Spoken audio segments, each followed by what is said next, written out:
Bueno chicos, ¿qué tal?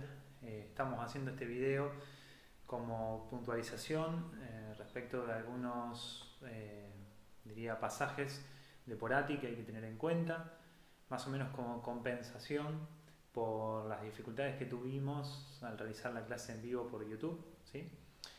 De todos modos, saben que tienen el video hasta donde llegamos con la clase, saben que lo tienen guardado, por lo tanto van a poder acceder a él por medio del link que está en el foro de la plataforma. Bien, bueno, cuestiones a tener en cuenta en el texto de Porati, ¿sí? Me parece muy importante destacar lo que Porati manifiesta, digamos, respecto de la polis, ¿sí? Justamente situándola como el resultado de un proceso, digamos, ¿no? Justamente apartándose de esta idea, digamos, del logos como un milagro griego, sino justamente siguiendo, digamos, un poco la línea de Bernard, ¿no? Que Bernard relaciona la aparición de la filosofía con el surgimiento de la polis como acontecimiento histórico, y justamente, digamos, siguiendo esa línea es Porati el que manifiesta, digamos, que la polis es el resultado de un proceso histórico largo, ¿sí? De transformaciones en varios sentidos, de transformaciones sociales, de transformaciones políticas, de transformaciones económicas y religiosas. ¿Bien? Entonces, siguiendo ese punto, respecto de la transformación, ¿sí? Lo que tenemos que tener en cuenta es que lo que se va transformando es la cultura micénica, ¿sí? Que fundamentalmente estaba organizada en términos del palacio. ¿Bien? Tenía una organización palacial, como dice Porati. ¿Qué quiere decir organización palacial? Que todo estaba organizado alrededor del palacio y que el palacio concentraba el poder, no solamente político, sino también religioso y económico. ¿Bien? Entonces, ¿qué es lo que plantea Porati? Que a partir de la invasión de los dorios, googleen y busquen quiénes fueron los dorios, ¿sí? Pero a partir de la invasión de los dorios, algunos dicen que fueron migraciones, otros dicen que fueron invasiones, pero a partir de esa migración, invasión de los dorios, es que colapsa, ¿sí?, la organización palacial. ¿Por qué? Justamente por la cantidad de gente, ¿sí? La organización palacial se sostiene en cantidades pequeñas de población. Es imposible sostenerla, digamos, cuando hay una sobrepoblación. ¿Bien? Porque además, y hay que tenerlo en cuenta, la economía sobre la cual estaba sustentada la organización palacial es una economía que tiene que ver con la subsistencia, ¿sí? Se producía lo justo y necesario para sobrevivir. ¿Bien? Entonces, a partir de la invasión de los dorios, es que se va transformando la perspectiva económica y ya no hay producción para la supervivencia, sino que hay producción para el consumo y para el comercio, ¿sí? Para poder comerciar, uno tiene que poder producir de más, es decir, más de lo que necesita para la supervivencia. ¿Bien? Por ende, a partir de esta invasión de los dorios y del colapso de la organización palacial, ¿sí?, es que en el aspecto económico se produce este cambio, ¿bien? Y entonces ya aparece la perspectiva del comercio. Yo comercio, compro y vendo, pero porque tengo un exceso de producción, ¿bien? Entonces, eso por un lado. ¿Se acuerdan que en el video pasado lo que nosotros habíamos planteado respecto de el texto de Bernard, cuando estábamos hablando estrictamente del aspecto religioso, ¿sí?, habíamos hablado de cómo se configuraban, digamos, las organizaciones, organizaciones de personas, ¿sí? Habíamos hablado de la organización familiar, de que varias familias conformaban una gens, de que varias gens, conformaban una tribu, ¿sí?, y que a partir de la tribu aparecía la ciudad, ¿sí? Entonces, esta organización de la que nosotros hablábamos la vez pasada es posterior al colapso de la organización palacial. Entonces, si más o menos hacemos una cosa que podría decirse muy esquemática, ¿sí?, tenemos la organización palacial, después tenemos la organización tribal, ¿sí?, y luego aparece la organización de la polis, ¿sí?, o la polis como organización política, ¿sí? Hasta acá vamos. Bueno, entonces, decíamos que los dorios, la invasión de los dorios hace colapsar este sistema palacial y toda la organización económica ligada estrictamente a la subsistencia. Aparece la idea del comercio, ¿sí?, a partir de por supuesto, de la producción en exceso, porque si yo no produzco en exceso no puedo comerciar, ¿sí? Y ligado al comercio aparece la necesidad de la escritura. de ahí que los griegos toman el alfabeto de los fenicios, ¿sí? Porque justamente el comercio, digamos, implica la necesidad de poder comunicarme con el otro cuáles son los términos del comercio, ¿sí? Entonces se usa justamente el alfabeto griego para poder apostar a la comunicación, ¿sí? Bien, hasta acá. Por otro lado, lo que manifiesta Porati es que a partir del colapso, ¿sí?, de la organización palacial, es decir, de la cultura micénica, lo que se va conformando son focos de poder, es decir, una organización aristocrática, ¿bien? Son los aristócratas los que van tomando el poder. Por eso es que yo les relacionaba lo que comentaba en el video pasado acerca de las familias, las tribus, perdón, las gens y las tribus, ¿sí? Que tenía que ver justamente con el ejercicio aristocrático del poder, ¿sí? Eran los aristócratas, eran los que tenían, digamos, cierto poder en ese momento económico y también religioso, los que manejaban, digamos, estas familias, y por ende también los reyes eran pertenecientes a estas familias aristócratas, ¿sí? Bien, ya a partir de la invasión de los dorios, si bien surge toda esta organización aristocrática, ¿sí?, a partir de los dorios ya tenemos el comienzo de la actividad comercial.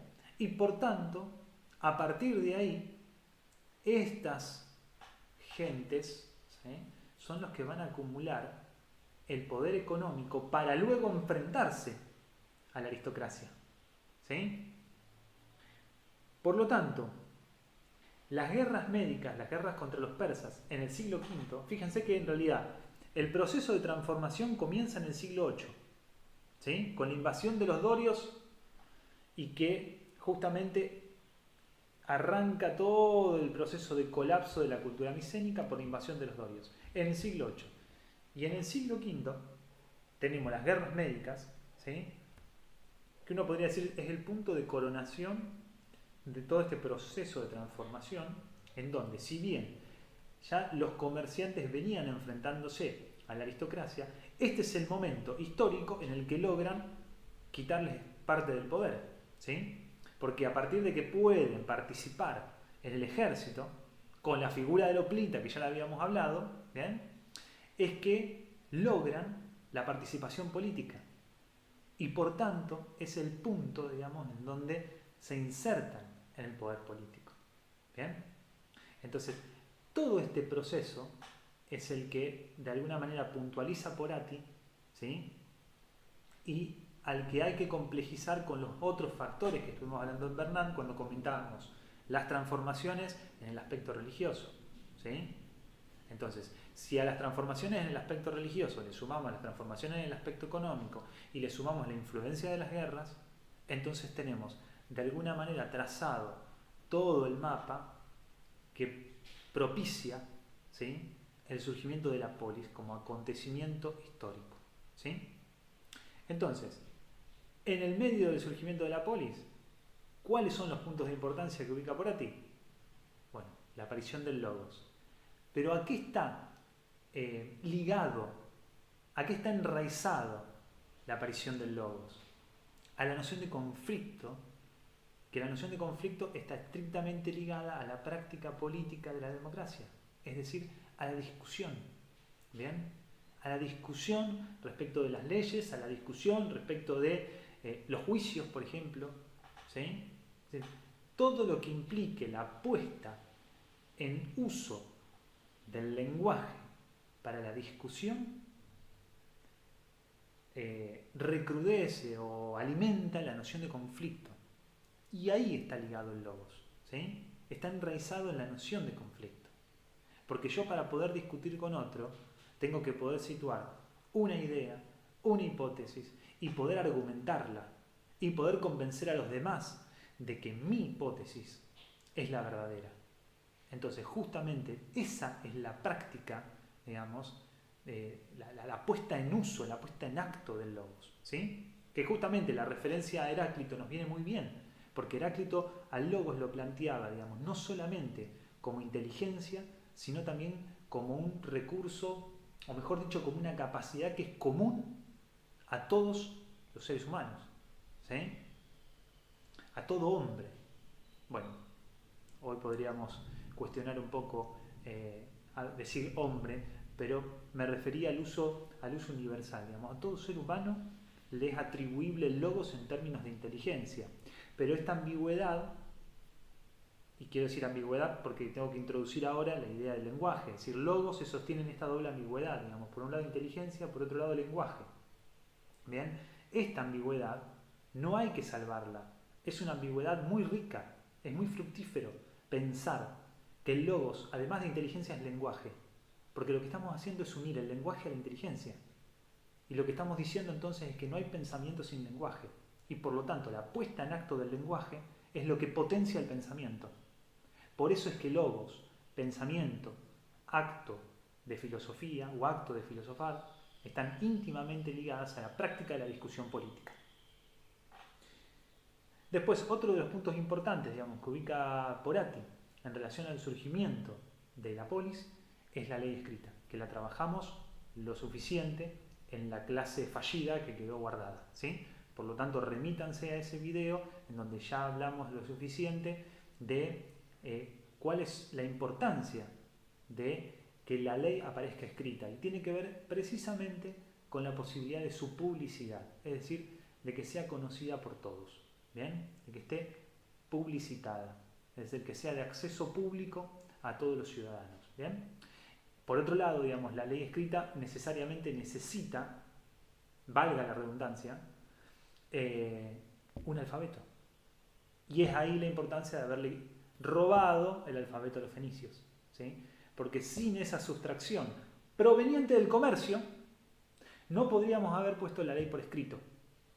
Fíjense cómo algo que tiene que ver, un suceso que tiene que ver con el aspecto económico, comercial, ¿sí?, que es la necesidad del alfabeto para poder entenderme con otro, luego termina afectando en el aspecto político respecto de la posibilidad que da la publicidad de las leyes, ¿sí? Si yo tengo escritura, puedo publicar las leyes, ¿bien? Entonces fíjense cómo todo se va relacionando. Entonces, y bueno, decíamos justamente que las guerras médicas terminan por coronar el acceso de la burguesía griega, es decir, de estos comerciantes con poder económico, el acceso a la política, ¿bien? Y por ende, al apogeo, ¿sí?, de la democracia griega. Bueno, hasta acá con las puntualizaciones, espero que les sirva, y cualquier cosa saben que tienen en el foro de la plataforma de la UNR un apartado que dice consulta, foro de consulta. Así que cualquier duda pueden publicar ahí su consulta para que quede, digamos, de acceso a todos sus compañeros, y bueno, cualquier otro motivo me pueden hablar por privado, ¿sí? Bueno, hasta acá llegamos con Porati. Nos vemos la próxima.